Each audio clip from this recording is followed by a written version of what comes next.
Sur ces terres agricoles de Gonesse, une cité scolaire, une extension du marché de Rungis et une gare de la ligne 17 doivent voir le jour. Dévoilés par le Premier ministre Jean Castex en mai dernier, ces aménagements doivent remplacer le méga-complexe de commerce et de loisirs, Europa City, abandonné en 2019 sur décision de l'État. Une manière de tourner la page pour les élus du secteur qui approuvent ces projets. D'après un sondage commandé par l'agglomération Roissy-Pays de France, ce plébiscite est partagé par les populations et les entreprises locales. On était tous d'accord sur le projet et donc nous avions besoin d'une validation de nos choix par rapport à nos populations et par rapport au monde économique.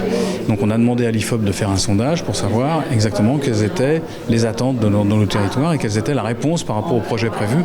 Et ça va au-delà de ce qu'on imaginait, donc ça ne fait que confirmer ce que nous pensions.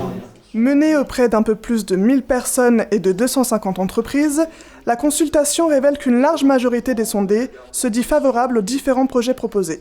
La création de la ligne 17 du Grand Paris Express, seule gare valdoisienne prévue, reçoit 85% d'adhésion, l'implantation d'une extension de Rungis tournée vers le bio, 88%, tout comme la construction d'une cité scolaire.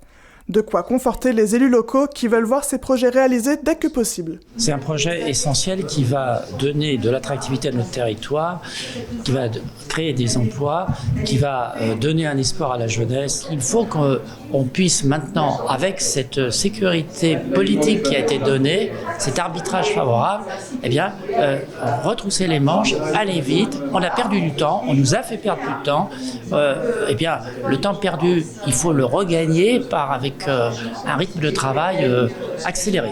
Pas vraiment du goût du collectif pour le triangle de Gonesse, opposant de longue date à l'urbanisation de ces terres. Après leur victoire face au projet d'Europa City, ils sont venus clamer une nouvelle fois leur opposition devant cet hôtel parisien, lieu de présentation des résultats du sondage. La dizaine de manifestants dénoncent des résultats qui ne seraient pas en adéquation avec la réalité. On a été habitués avec Europa City des sondages qui indiquent que tout le monde est pour ces grands projets. C'est pas ce qu'on constate et de toute façon, on n'a jamais vu de grosses manifestations des habitants appelant ces grands projets qui sont vraiment inutiles pour le territoire. On ne sait pas comment ils pourront faire un établissement scolaire sous le bruit des avions, ni quelle est l'administration centrale qui voudra bien venir sur le triangle de Gonesse, et encore moins comment la Cemaris produira des légumes sur le triangle de Gonesse. Le préfet du Val d'Oise doit rendre un calendrier des aménagements d'ici la fin de l'année.